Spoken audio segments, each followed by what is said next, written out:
My name is Dee Dee Armstrong. I have a cold. I live in Afton.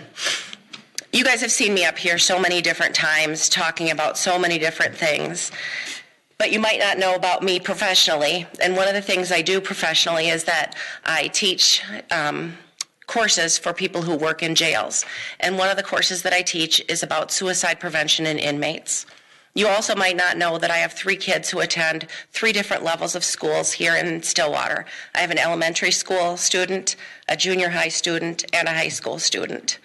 And I wanted to talk today a little bit about how young people today are so very different and live in a different world than we ever lived in. When we were growing up, if you wanted to talk to a friend after school, you stretched that phone cord into that closet and you closed that door and then you talk like this so mom couldn't hear you. Or you wrote a note and you folded it really cool and you stuffed it in the locker. And the kids today, they just live in a whole different world with all different pressures and stresses than we could possibly imagine. One of our student body members said today that they had just spent the past month of intensive study for AP classes. That's got to be a lot of pressure for young people, an entire month of studying for AP classes for a test. They're also got pressures for National Honor Society, sports, if they're getting enough hits on their Snapchat, if they got enough likes on their Instagram 10 minutes after they posted it. They've got to worry about if they are on the college-bound path, which we've been telling them they need to be forever, and then they hear on the news that college funding is just going to bury them under their house. They aren't going to be able to buy a house if they go to college.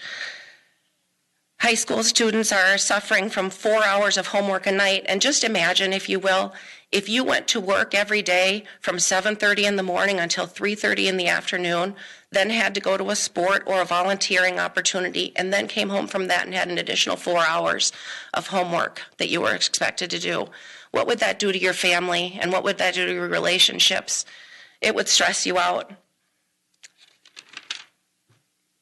With these pressures in their still developing minds, because their minds aren't fully developed when they're in their teenage years, is it any wonder that these kids are incredibly stressed?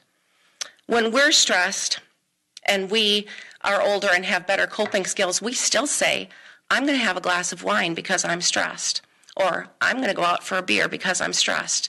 And we're modeling to them how to deal with stress, and that's through some form of other.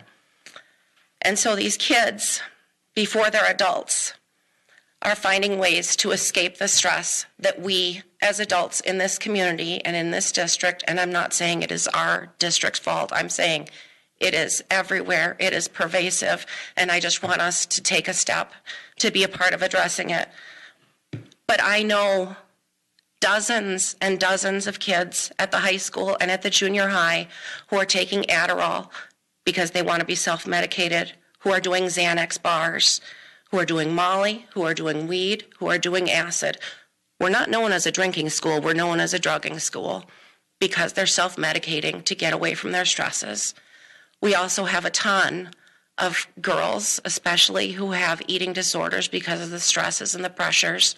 There's cutting. There's all these things that we never thought of because of the pressure in the lives that they're in. Mental health and mental illness is a real issue in young people. And I'm asking all of us to stop putting these pressures on these kids, to send the message that it's okay that you don't take AP classes, to send a message that it's okay if you don't play a varsity sport, to send a message that it's okay if you eat family dinner every doggone night, to send a message that we value you as a person. We don't value you for your achievements. I met with Superintendent Pontrelli and Rachel Larson and Carissa about 2 weeks ago, and we're working to come together as a community to gather the faith communities, the sports groups, the schools, the medical teams, to really support kids and support not having mental health tragedies that happen. And so I'm asking anyone who is a parent, a business owner, an involved community member, a teacher, a coach, to please join in, sign up on the form that Carissa sent, and help us support these kids so that we do not have tragedies because of mental health issues. Thank you.